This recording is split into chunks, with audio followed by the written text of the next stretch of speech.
I think one of the biggest things coming to Georgia Auburn is and we've watched Auburn quite a bit with the Cal game, the Texas A&M game. Matt, how are these guys going to score against Georgia? I mean, that's the really sort of quintessential question coming into this thing. And I'm not being funny. This is a dead serious question. It is a dead serious question because they threw for 56 yards last week. 56 in an era of college football where you can kind of dink and dunk your way to 150 yards. That's just absolutely ridiculous. They were third or 3 for 15 on third down. It just can't happen. That's bad offense. And I think Georgia's kind of, licking their lips a little bit. They can't wait to get after this Auburn offense. They can run the ball effectively. Jaquez Hunter, Damari Alston, they're fine. They're decent backs. But if Georgia knows that that's the only thing they can do and they can stop the run, I don't see how Auburn moves the football very much. Again, if they can get to 10 points, they can throw the toilet paper in the trees. That's a moral victory for them. But I think this is real bad matchup for them. Ryan, if you're Auburn's OC, how do you score points against these dogs? I mean, they're going to have to do it through the air because they're not going to be able to run the ball consistently against Georgia. I think that Georgia's front seven has improved as the weeks have gone on. I think that they've gotten a little bit better. They're going to have to pass the ball, and it's how you beat Georgia is by making a lot of plays through the air. I just don't think that they're going to be able to make enough. I think you'll probably see Robbie Ashford make a few of those eye-popping plays, Peyton Thorne, but I don't like the rotation of it. I just don't think they're going to be able to run the ball consistently. But it's not going to surprise me if they pop off and they have a few big plays. I just think they're not going to have enough explosive plays to win, and you got to have a bunch of them if you want to beat Georgia. Yeah, look. I'm not saying it's not going to happen no matter what. I saw South Carolina beat Georgia at home without a quarterback. But that was the outlier of a lot of outliers. So I spent my master's degree time at Georgia studying this particular phenomenon, which is what are outliers? What are statistical outliers? What does that mean? Look, man, you've seen it once. That's probably all you're going to see for a while. And, Georgia... Auburn throwing it on Georgia, Ryan, I'm not sure I buy that at all. I don't like the quarterback play. And I'll throw it to Matt. Look, if you're not a really good quarterback, you're not beating this Georgia program. You're just not. Unless Georgia's quarterback throws for 3 interceptions like Jake Fromm did in 2019. And they miss field goals, Dean. That's how you lose games. You miss field goals, you turn the ball over. And I don't know what it is. I think Georgia's going to be ready to play this game. I think the coaches are excited to get on the road, and it's another test, a test that they haven't faced at all this year. I think they come in laser focused, which it feels like they do on road games. If you just watch them warm up pregame in these road environments, they're locked in, they're ready to go. And this is a big game. Kirby does not like Auburn. It's a rivalry that Georgia's running away with, but it's still important, and it means a lot. And these coaches know it. The players, I think, are learning that if they didn't already. If they aren't from the South, they're starting to know how big this is. And I think Georgia's going to win comfortably. I don't think I'm naive in saying that. Auburn has just not looked impressive all year. There's no reason why that program should be squeaking by the Cal Bears at any point. I don't care if they have a new head coach or not. That's absolutely ridiculous for a place like Auburn. They've got to get it together, and it's not going to happen this weekend. Yeah, running away with the rivalry is a good way to put it. It's Georgia has consistently beat them up. Look, going down there, a lot of players are questionable. It'll be interesting to see how many of them actually play. I'm a little bit more doubtful about certain players, but guys like Javon Bullard, guys like Michael Williams might be back in the fold this weekend. You see how important it is that they're out there on the field, that Georgia's that much better when they have their star players. Who would have thought with them out there? And, I think they'll get a couple guys back this week. I think that I look, as stale as Georgia has been at times this year, I do think that we've seen slight improvements, especially on the offensive side of the ball. I just think they're going to go down there and have a crisp win. Well, listen, I think Georgia has played well. I think Georgia has gotten better over time. Now, if you look at, so what's concerning to me more than anything, and this group knows it because we watched these games. I mean, you scored 14. It was on the road, both of these situations. So maybe that helps Auburn out. But they they scored 10 against A&M, and then 14 against Cal, a team that was destroyed by who was that? SC, or who was that? That was SC, right?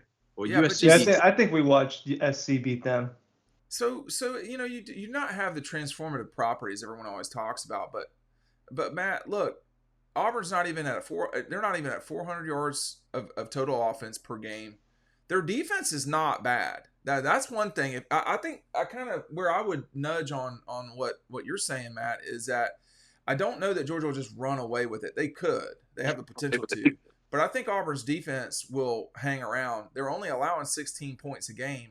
They're not a bad defense at all. I just don't know if you can hold still the whole time if you're Auburn, and just it's going to be a real challenge for them.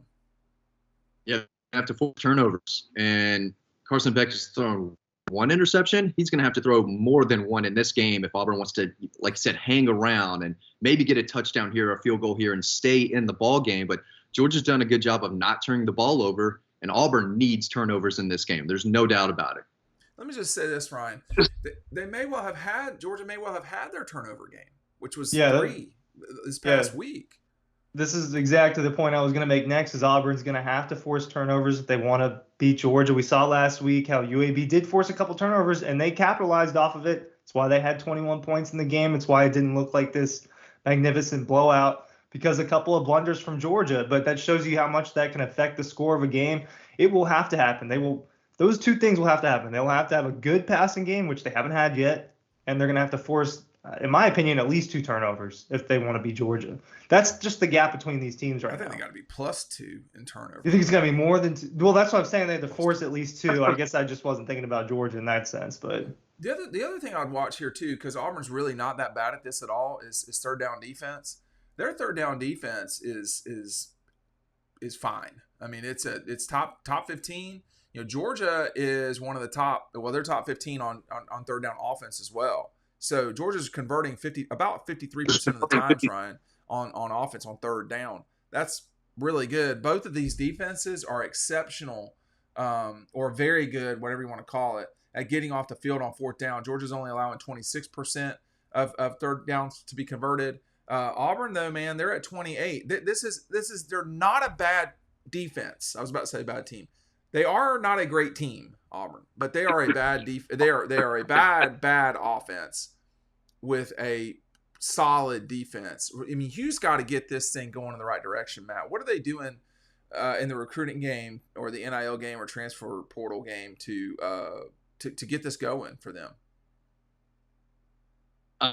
They're presenting opportunities, especially to a lot of these 5-star kids, whether it's NIL opportunities or playing time opportunities. Auburn's in a place where everything's on the table to these incoming kids. Come help change the program. We need you. We need you badly, especially if you can catch balls on offense and, get in the end zone. And it's funny you bring that up, because this is one of their biggest recruiting weekends of the year. When Georgia comes to town, it's a big deal. They want, recruits in town for this atmosphere, which is always a good one. It really is. It's a great culture, atmosphere. It's great to catch a college game. So the last thing they need is for Georgia to come in and beat their brains out with all of these players, big time targets in attendance for this game. But going back to the game real quick, I do want to mention this.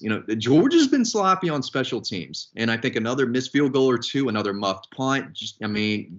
Those things can keep Auburn in the game as well. Georgia's got to clean that up. And as we've seen in 2017, Miko Hardman muffed that punt. It was a momentum changer. You cannot have poor special teams and special teams mistakes, turnovers, especially on the road. Those are killers. If Georgia can clean up the special teams, that will go a long way, and then possibly covering that game. Yeah, it's fresh faces out there in that special teams unit between guys like Peyton Woodring, who's obviously had his struggles this year, and then Mekhi Muse, who's been up and down at that punt returner position. Obviously, he's taken one back, but you had the muff punt there. Look, the people that have departed from the program in the offseason, it's obviously had an effect, and Georgia's still trying to find their footing and replacing some of those players. It will be interesting too, if/when Ladd McConkey comes back, which I think might be sooner rather than later. Does he take that position back from Mekhi Muse? Does he kind of return to the fold in the return game? that'll be an interesting thing to see as well. But you know, I just have a hard time seeing Georgia play sloppy in that regard 2 weeks in a row. I think Kent State was kind of one of those games last year for them where they had weird turnovers and weird special teams turnovers, and then they followed that up with a clean win. Or well, no, I guess that was Missouri afterwards, wasn't it? Yeah, but they did not play well against Missouri. They played 6 quarters of not unbelievable football out of 8 going into Auburn last year. I'm not sure we can say that now. I think of the last 8, they played 6 pretty good. I mean, let me say this about Peyton Woodring.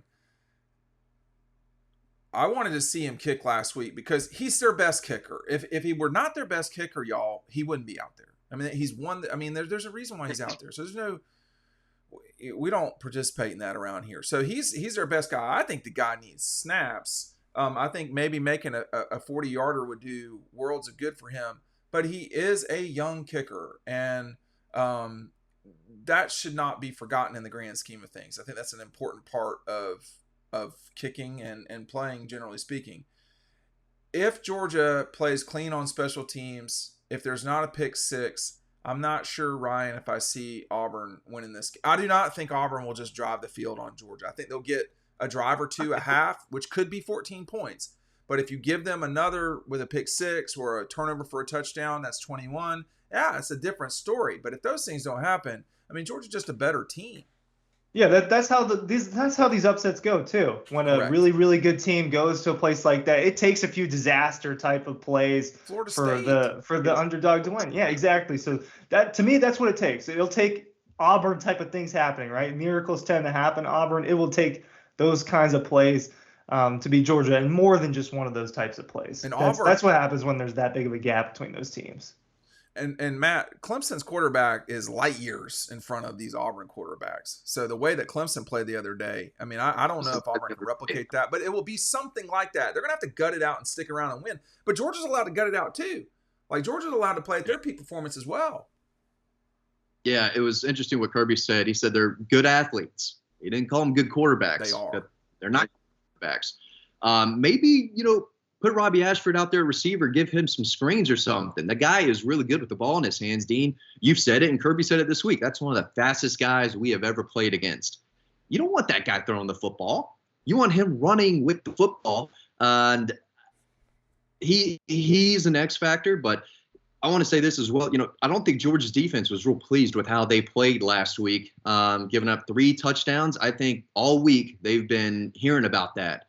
They keep saying no one in our end zone, right? That's our standard.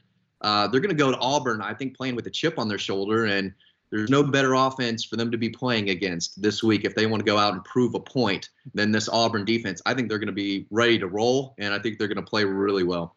All right, thanks for watching.